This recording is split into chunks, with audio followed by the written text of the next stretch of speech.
I didn't shout or cry. I just stood at the door holding a bag of groceries I had bought again. I listened while my mom said I was ungrateful. Her name is Nancy Monroe. She talks in a sharp way, even when she's calm. That day, she was angry.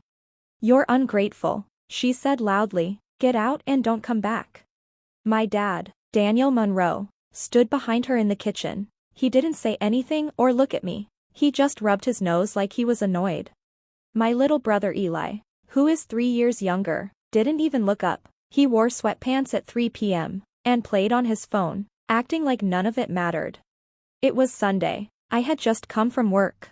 The grocery bag was heavy with bread, eggs, milk, things they always forgot. I brought them every week quietly, like it was normal, but no one talked about it. I looked around the living room one last time. The same carpet I had cleaned since I was a kid. The same dent in the wall where Eli broke a frame and said the wind did it. And I thought, is this why no one needs me anymore? So, I left. No one stopped me, not my dad, not my little brother. I moved out when I was 17, not because I hated home, but because I knew I couldn't stay and be okay. My parents said they raised me right, but really, I raised myself quietly so they didn't have to. We weren't poor exactly, but things were hard. Bills were paid late, food ran out near the end of the month. Sometimes the power went off, not because of storms, but because the bill wasn't paid. I got my first job at a diner after 10th grade. At first, I was a hostess, then I cleaned tables, then I served food even though I was too young to serve alcohol. No one asked about my job. No one cared. My mom didn't drive me. My dad didn't pick me up late. But they did sigh when I saved my tips for college. By senior year, I did homework at 2 a.m. after long work days. I still graduated with honors. I got a full scholarship to college. No one in my family came to my orientation or move-in day. I rented a truck and moved myself. That was the pattern. I took care of things. They let me. Eli was different, always was. He was a baby, they said. He had mild asthma but made a big deal out of it. Every little injury was a crisis. Every bad grade was someone else's fault. He dropped out of community college twice. Quit 4 jobs in 1 year. Moved back home at 24 to figure things out, and never left. And through it all, they said he was special. They told friends he just needed more time. But no one ever asked what I needed. I was busy paying bills that no one else seemed to care about. The first time my mom talked about the mortgage, she didn't ask for help. She just said, "Claire, your dad and I are having a hard time right now. We're short this month." That was 2 years ago. At first, I sent a little money just for groceries, gas, some bills. Then I paid the water bill. Then the electric bill. Then the mortgage. The amounts got bigger, but their thank yous got smaller. I don't even remember when I started paying the whole mortgage. They never talked about it. I just put it on my calendar. Eli once joked I was the family's safety net. I laughed, but it didn't feel funny. Because deep down, I knew I wasn't really their daughter anymore. I was just the money they depended on. Last Sunday, when I walked in with groceries, they looked at me like I was selfish. Like I was taking something from them, not helping. It's strange how you can give so much that people forget it came from you. My new apartment wasn't fancy. 1 bedroom, thin walls, and a heater that made weird noises. But it was mine. I painted the kitchen soft blue. Put a plant in the window and watered it most days. No yelling. No sighs that meant trouble. No bills left like threats. Just quiet. For the first time in years, I could breathe. Not the nervous kind when you're waiting for someone to need something. The real kind. Deep breaths with nothing hanging over me. I slept. I cooked for one. I watched bad TV and left dishes in the sink on purpose. And you know what? No one said a word. No calls. No messages. Not even from Eli, which felt good in its own way. My phone was silent. That silence felt like freedom. I wasn't waiting for praise. But I thought maybe someone would ask if I was okay. They didn't. Then, 3 months later, on a Tuesday I barely remember, my phone buzzed. It was a message from my dad. Just one line. "Why haven't you sent the mortgage this month?" I stared at my phone. Not angry, Not surprised. Just empty, like someone knocking on a door I locked for a reason. And I thought, of course. It was never about me. It was always about the house. I didn't reply right away. I put the phone down, poured coffee, and sat quietly. No music. No TV.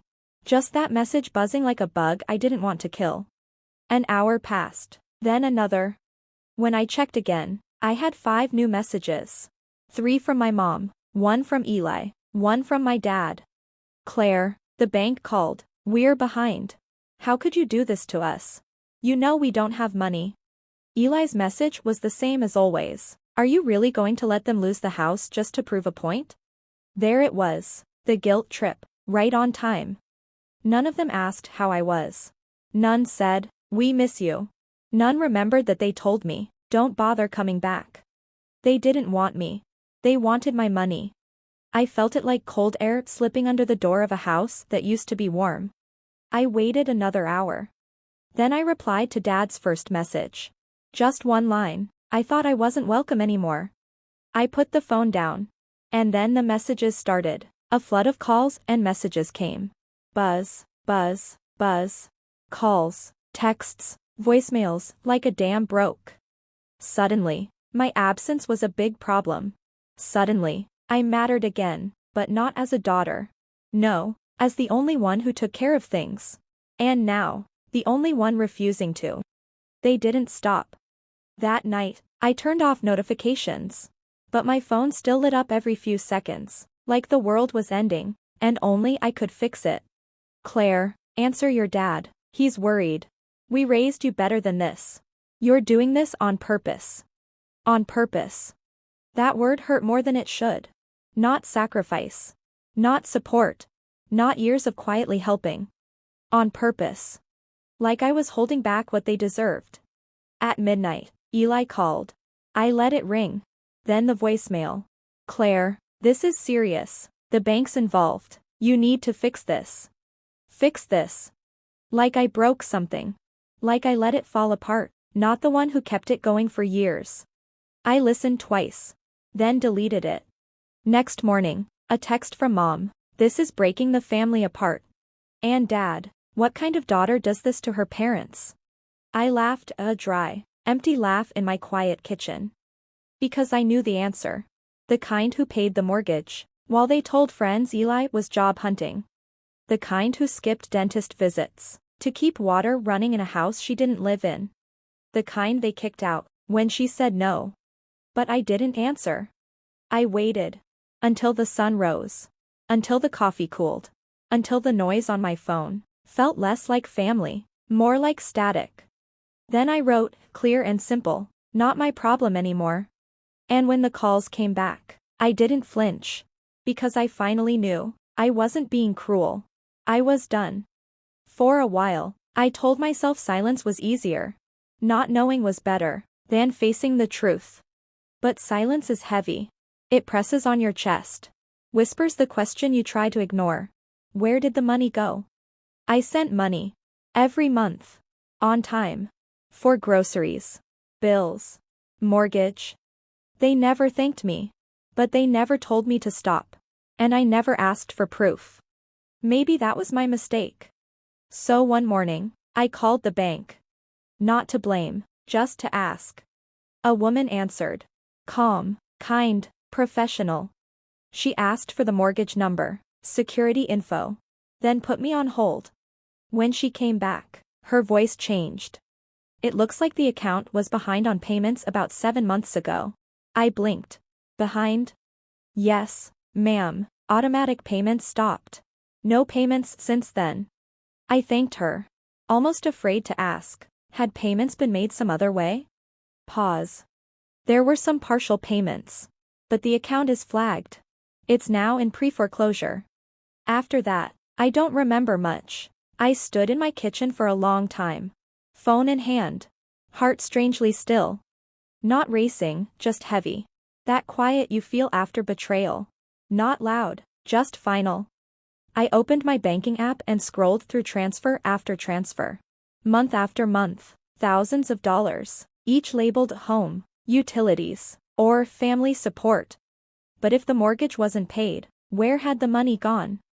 I thought about the new recliner in their living room. The smart TV that showed up out of nowhere. The groceries that were always better stocked when I visited. I never asked questions. I just gave, and they took. I don't think they started with bad intentions. But somewhere along the way, help stopped feeling like a gift, and became something owed. I didn't call them out of anger. I called because I was done guessing. After years of quiet sacrifice, you don't always get the truth, but you do get clarity. I called Eli first. He answered right away, as if waiting. His voice was rushed, defensive. He said Mom barely slept. Dad was silent. The bank was after them again. He made it sound like I'd lit a fire and walked away. But beneath the panic, I heard something familiar, guilt dressed as urgency. So I waited. Then I asked calmly, what happened to the money I sent every month? Suddenly he went quiet, that pause people use when hunting for a lie that's not too ugly. He mumbled they'd spend it on groceries, repairs, emergencies, like I was unreasonable for asking. But I lived there. I knew their bills. I knew what 7 months without payments looked like. So I asked again, clearer, you knew the mortgage wasn't being paid, didn't you? He didn't answer. He sighed that tired sigh he uses when caught. I hoped you'd never ask. I said thanks, not because I was kind, but because it felt final, and hung up. That night, Mom called. I let it go to voicemail. She called again, so I picked up. Her voice was tight, controlled, the tone of someone who knows they're wrong but won't admit it. She said I'd embarrassed them by calling the bank. That I was making things worse. That families don't handle money like this. I let her talk. I wanted to hear how far she'd go to avoid saying, we lied. Then Dad took the phone. His voice soft, almost gentle. He didn't ask how I was or why I called. He begged me to send money one more time, just until we figure things out. In that moment, I understood. They weren't sorry, they were scared. And scared people don't apologize. They negotiate. So I said without hesitation, sell the house. Silence. Then both in shock. You don't mean that. This is still your home. But it wasn't. And maybe it never had been. The next morning, my phone exploded. Texts, voicemails, missed calls, some desperate, some angry. A few pretending to stay calm. I didn't open any of their messages. I already knew what they'd say. That I was cruel. Heartless. That I'd turned my back on family. But I hadn't. They turned their backs, the moment I was no longer useful. I made a fresh cup of coffee. Sat at the kitchen table. Watched the steam curl upward, while my phone buzzed across the counter, shaking with the guilt I refused to carry. Then I opened our old group chat, the one we used for birthdays. Reminders. Grocery lists, I always ended up paying for. I didn't say a word. No dramatic goodbye. I just changed the group name, from family, to closed account. Muted it. Archived it. Then deleted their numbers. Not out of anger. Not even sadness. But clarity. Because when someone shows you, your presence only matters, as long as you're giving.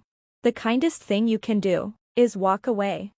On the counter, I noticed a white envelope, still sealed. My name written on the front.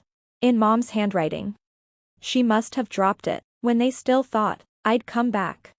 I held it. Thought about opening it, then dropped it in the trash. No drama. No message. Just paper, letting go. And in that moment, with no one watching. No one clinging. No one calling me selfish. I felt something I hadn't in years. Weightless. I didn't leave because I stopped loving them.